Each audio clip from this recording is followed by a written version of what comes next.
두 주 전부터 거룩한 삶 시리즈를 시작을 했습니다. 물론 지난 주일에 빠졌지만 두 주 전에 우리 거룩한 근심 이렇게 말씀을 나눴고요. 오늘은 거룩한 불만족, 또 다음 주일에는 우리 거룩한 포기.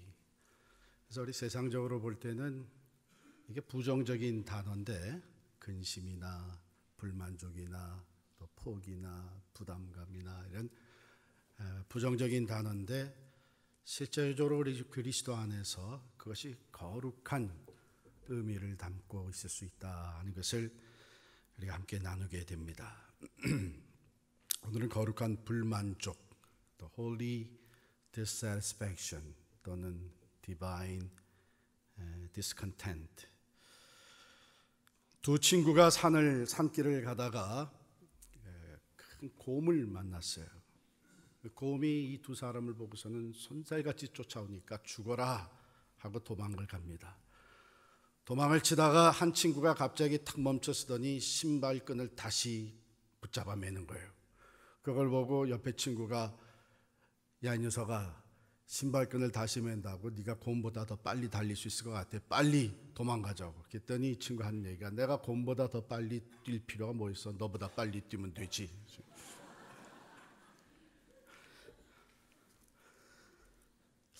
세상이 점점 그렇게 되는 것 같아요. 내가 다른 사람하고 경쟁해서 이겨야 내가 서바이브 할 수 있다. 그래서 어떤 내 나름대로의 목적을 두고 인생을 사는 것이 아니라 매일매일 삶 속에서 내가 다른 사람보다 경쟁해서 이기는 것이 목적이 됩니다.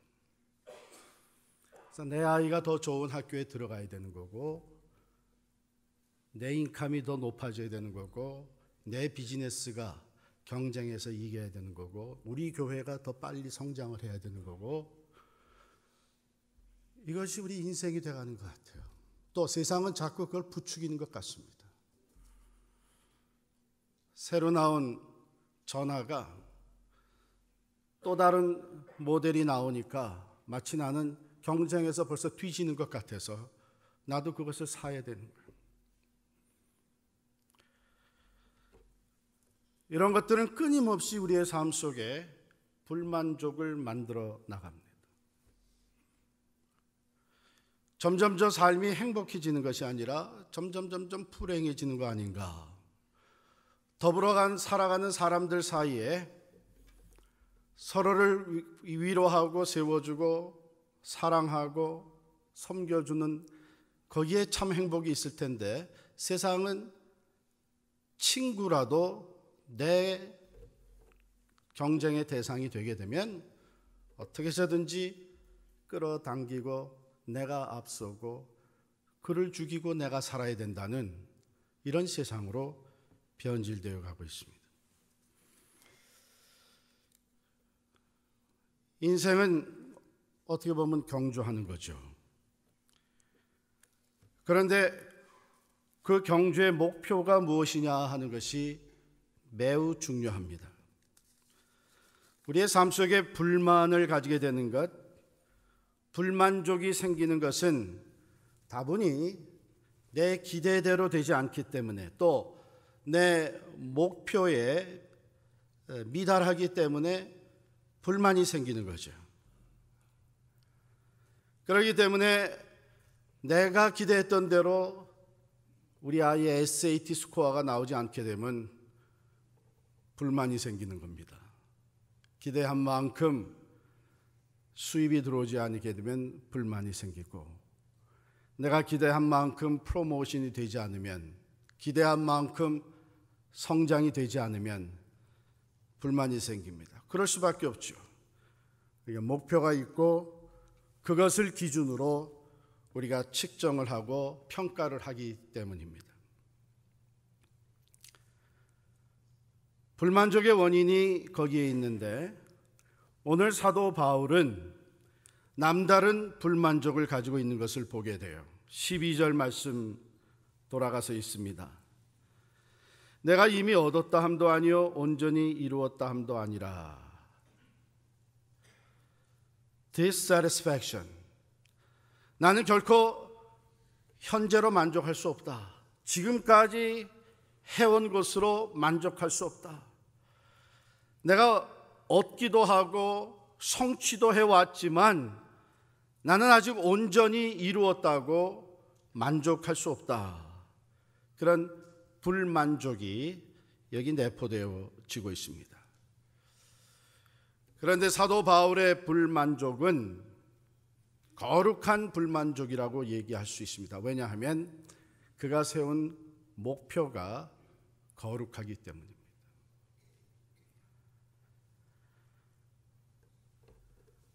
사도 바울이 여기에서 나에게는 표대가 있다. 또 나에게는 그리스도 예수께 잡힌 바 된 그것이 있다. 이게 사도 바울의 삶의 표대고 목표예요. 바울이 예수 믿는 사람들을 잡아들이고 죽이고 할 때에 예수님이 그를 다메섹 도상에서 만나 주셨잖아요. 그리고 바울에게 주신 소명이 무엇인가 하면 내가 너를 이방인의 사도로 세우겠다.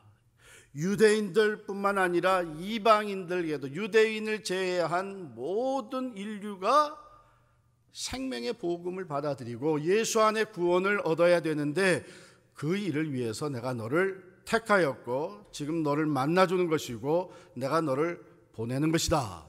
이게 바울이 받은 소명이에요. 예수께 잡힌 바 된 그것을 표대로 상해서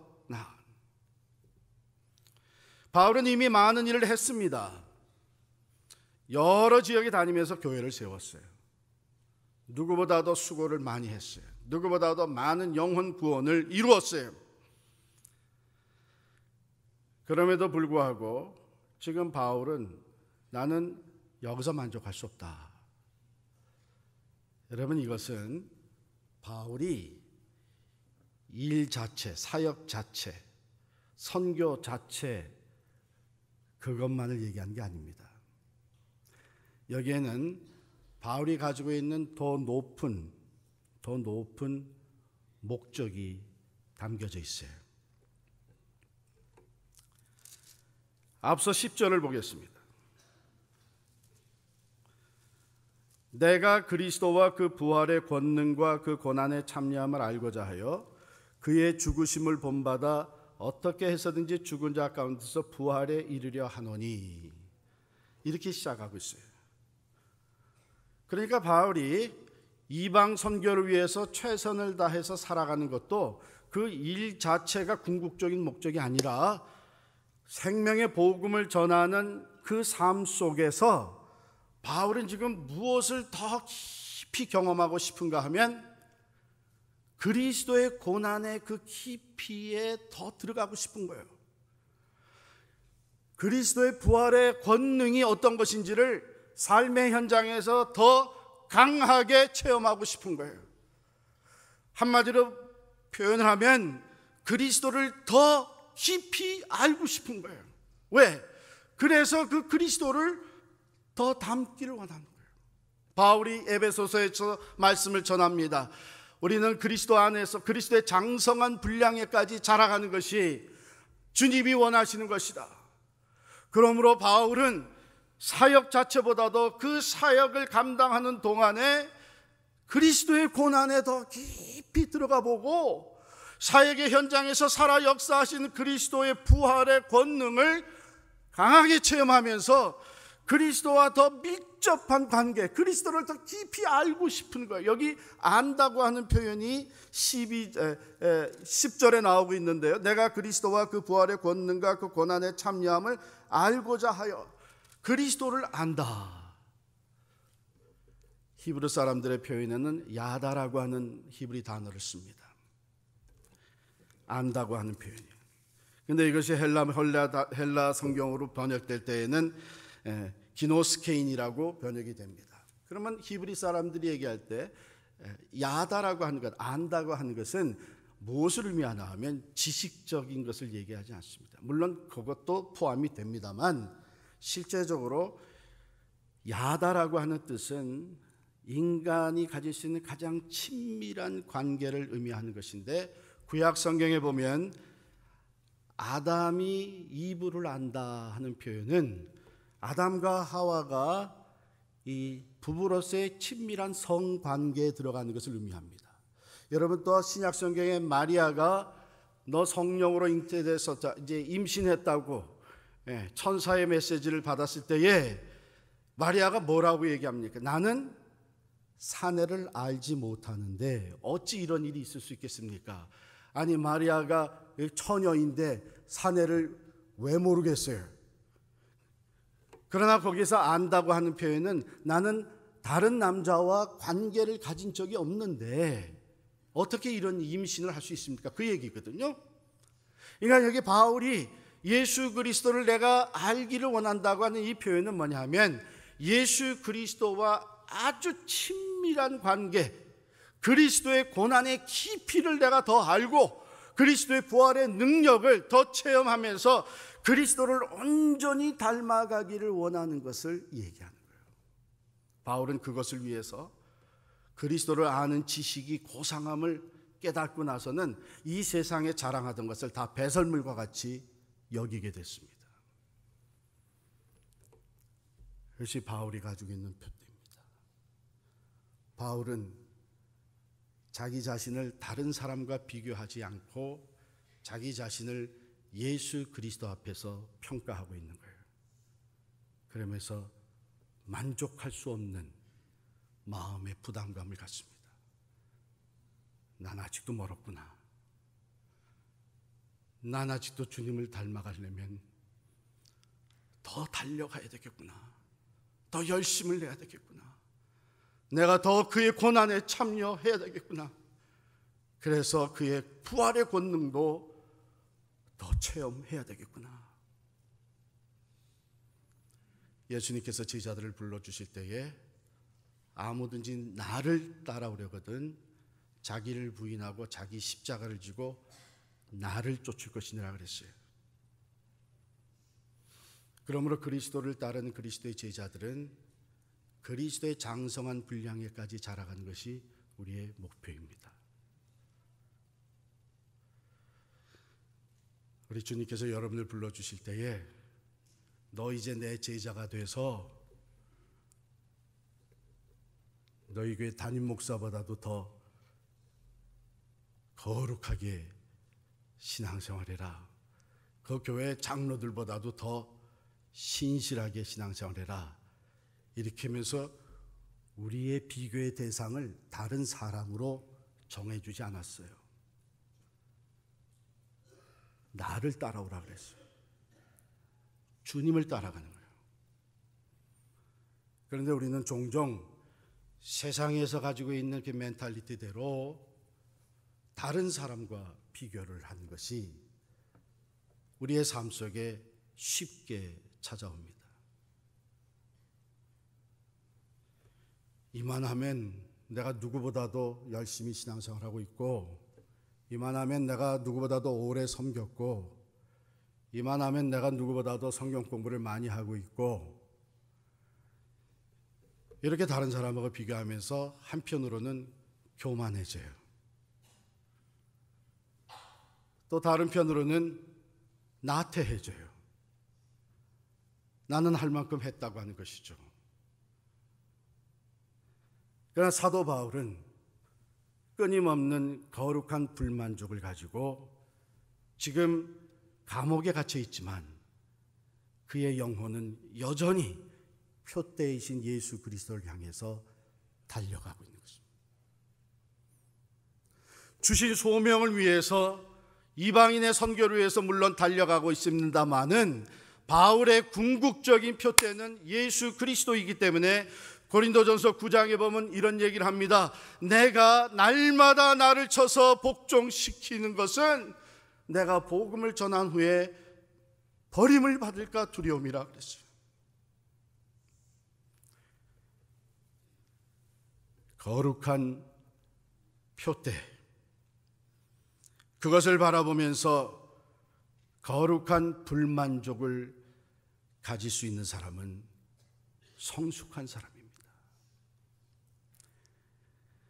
황성주 박사가 쓴 거룩한 불만족을 가져라 하는 시를 앞부분만 읽어드리겠어요. 거룩한 불만족은 엄청난 열정을 불러일으킵니다. 꿈꾸는 사람은 현실에 안주하지 않습니다. 따뜻한 해변에 오래 머물지 않습니다. 오아시스를 인생의 종착역으로 생각하지 않습니다. 비열한 만족의 늪에 빠지지 않습니다. 믿음의 수준의 불만족을 가진 사람들, 소망의 깊이의 불만족을 가진 사람들, 사랑의 섬김에 불만족을 가진 사람들, 꼭 해야 할 일을 보면 참을 수 없는 사람들, 변화되어야 할 영역을 보면 견딜 수 없는 사람들, 이들은 자신을 바꾸고 역사를 바꿉니다. 어둠을 찬란한 빛으로 바꿉니다. 무지를 겸손한 지혜로 바꿉니다.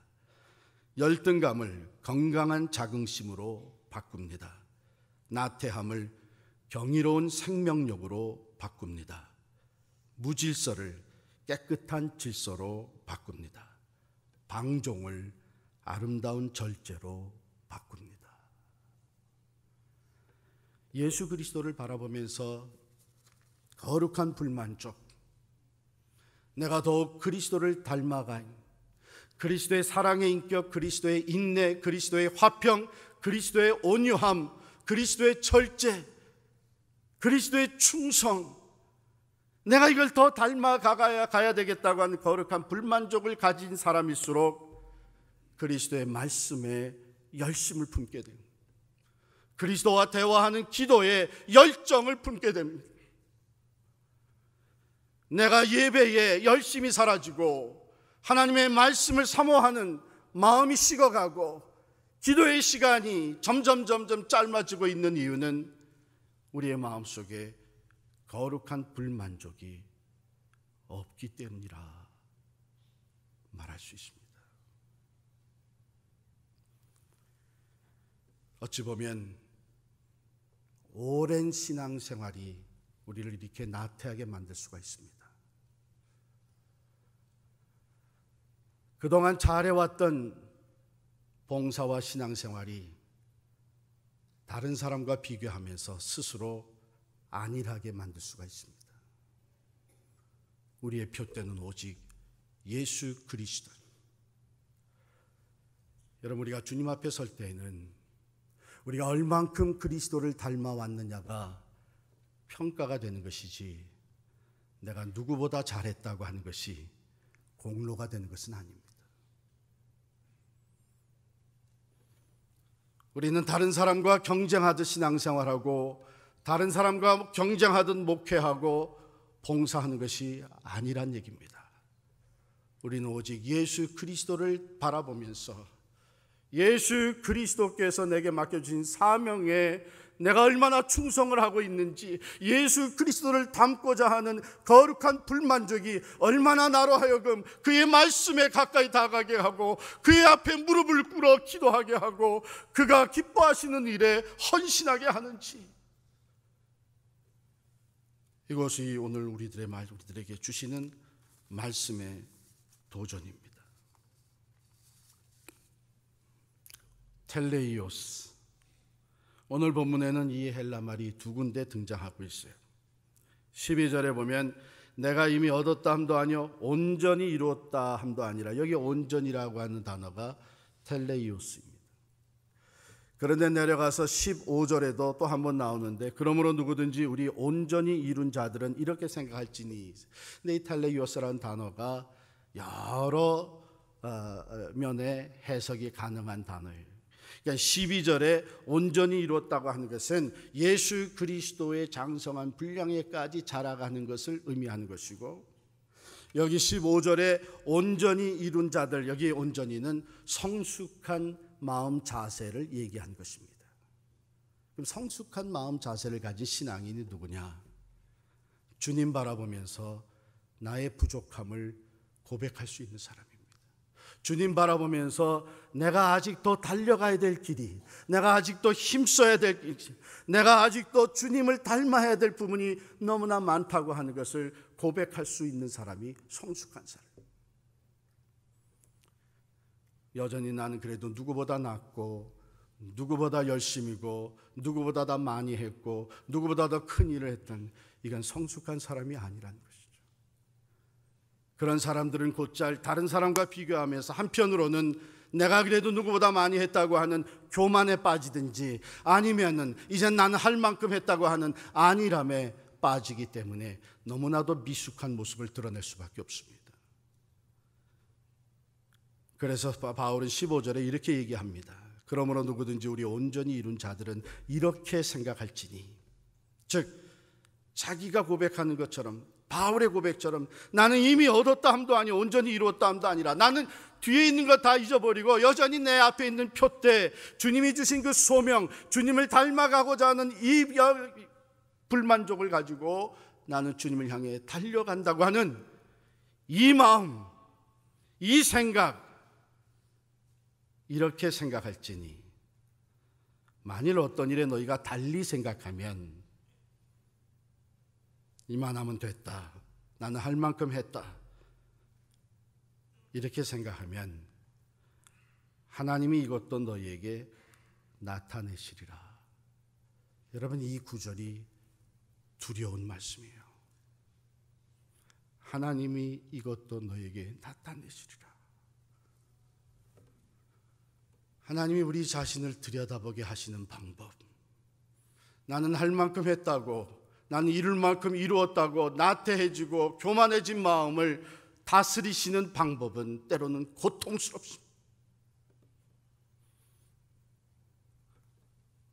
실수와 실패와 부끄러움의 모습을 드러내게 하셔서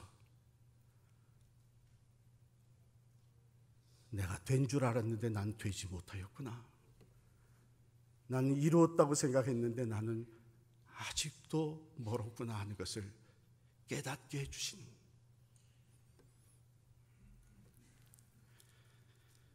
베드로가 자기는 누구보다도 믿음이 있고 누구보다도 충성되고 누구보다도 신실한 제자라고 자랑하듯이 얘기했습니다. 주여, 모두가 다 주를 버리고 도망갈지라도 나는 죽기까지 주를 따르겠습니다.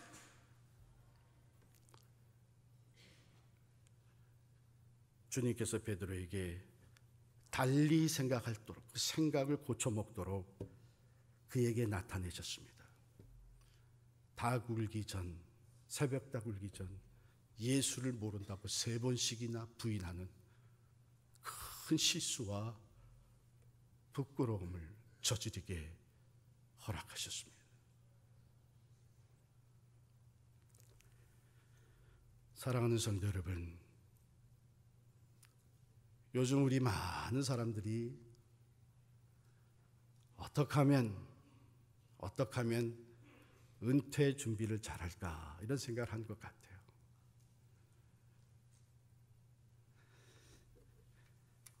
그래가지고 은퇴 후에 받을 연금, 은퇴 후에 필요한 이 재정, 이런 것들을 넉넉하게 준비해 놓게 되면 이제 나는 내 인생을 위해 할 만큼 다 해놨다고 생각하는 것 같아요. 한 번은 예수님께서 한 부자에 대한 얘기를 하셨습니다. 이 부자가 그 해에 밭에 소출이 너무나 많아가지고 가지고 있던 창고를 다 허물고 그 많은 밭의 소출을, 곡식을 잔뜩 쌓아놨어요. 큰 창고를 짓고선 잔뜩 쌓아놨어요. 그리고선 스스로 하는 얘기가, 내 영혼아, 이제는 평생 먹을 것을 다 쌓아놓았으니 이제는 잘 먹고 즐기자. 그랬더니 주님이 뭐라고 하셨냐면, 이 어리석은 부자야, 오늘 밤에 하나님이 내 영혼을 데려가시면 그게 다 누구의 것이 되겠느냐.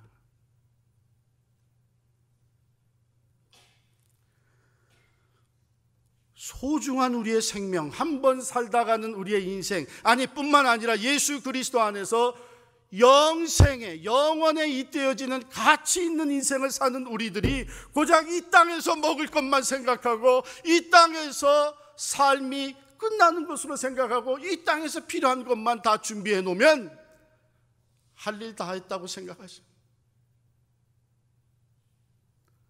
얼마나 어리석은 거예요. 예수께서 주신 영생의 축복이 그 정도 가치밖에 안 되는 걸? 아닙니다. 우리에게 주신 영생의 축복은 영원한 영광에 이르는 것이고, 영원한 가치를 이루는 것이고, 영원한 상급을 얻게 되는 귀한 것입니다.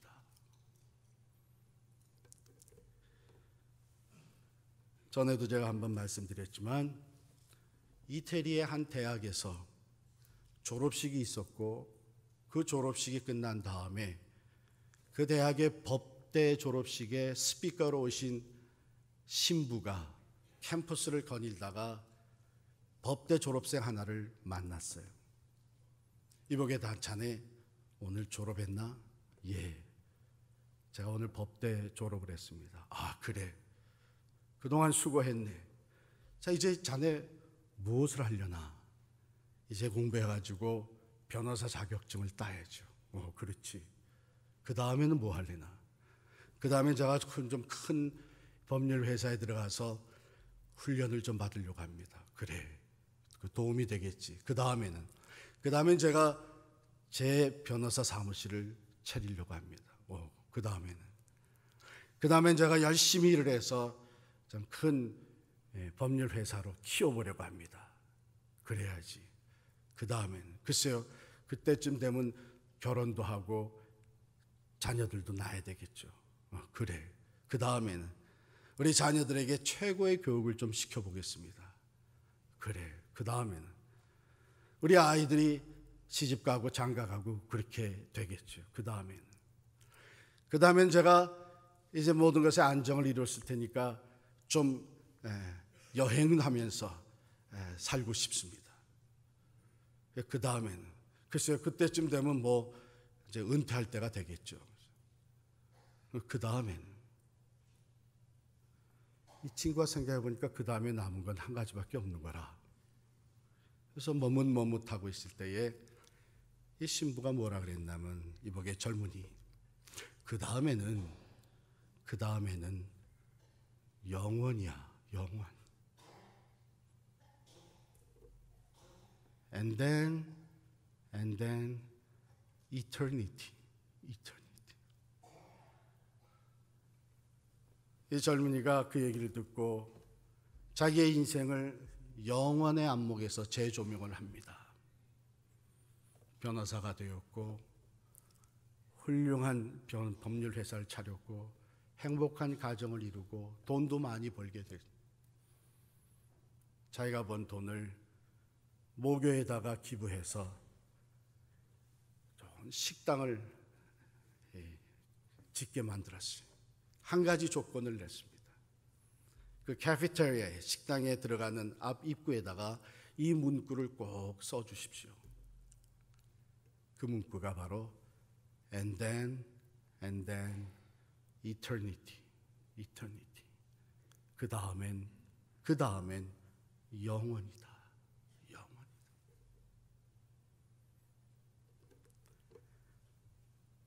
그 영원을 사는 우리들은 이 세상의 삶이 다 마치는 날 주님 앞에 서게 됩니다. 주님을 닮기 위해 애쓰며 마지막까지 그리스도의 장성한 분량에까지 자라가기 위해 최선을 다했던 사람들은 분명히 칭찬을 받으며 상급을 얻게 될 것입니다. 잘하였도다, 착하고 충성된 종을. 주신 소명을 충성되게 감당하면서, 내가 이 일을 감당하면서도 얼만큼 예수를 닮아가고 있는지를 성실하게 점검하며 살았던 사람들은 성숙한 그리스도의 인격을 가지고 주님 앞에 서게 될 것입니다. 거룩한 불만족. 성령께서 오늘 말씀을 통해 우리 안에 이것으로 채워주시기를 간절히 축원합니다. 뒤를 보지 아니하고 앞을 향하여 표대 되시는 예수 그리스도를 바라보면서 주님, 내가 이렇게 부족합니다. 내가 아직도 이 일을 감당해야 될 줄을 압니다. 주님, 주님을 향하여 오늘도 달려갑니다. 성령으로 나를 도와주시옵소서. 환경이 막을 수 없는, 핍박과 환난이 막을 수 없는 이 믿음의 경주, 오직 예수만을 향하여 예수 그리스도의 장성한 분량에 자라가기 위해 달려갈 수 있는 여러분과 제가 될 수 있도록 성령께서 오늘 심령 가운데 거룩한 불만족으로 충만케 하시기를 간절히 축원합니다.